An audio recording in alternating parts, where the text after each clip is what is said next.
అండి. Welcome to my channel. Video అయితే yesterday మార్నింగ్‌దండి.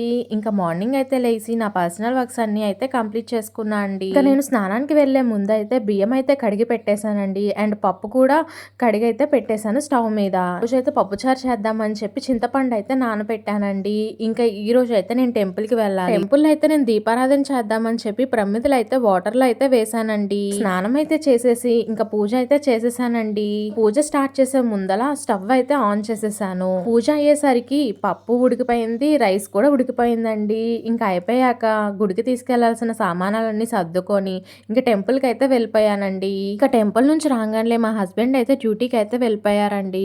ఇంకా ఆయన వెళ్ళిపోయాక మళ్ళీ వంట అయితే స్టార్ట్ చేసేసాను. ఈ రోజు నేను స్టవ్ మీద వేసిన పసుపుతో వేసిన ముగ్గులు ఎలా ఉన్నాయో నాకు కామెంట్ బాక్స్ లో అయితే కామెంట్ పెట్టండి. కొత్తగా అయితే ట్రై చేశాను. ఓకే అండి, ఇంకో వీడియోతో మళ్ళీ మీ ముందుకు వస్తాను. చూస్తూనే ఉండండి మన ఛానల్ ని. ఫుల్ లెంత్ వీడియో మన ఛానల్లో అప్లోడ్ చేస్తాను, చూసేయండి.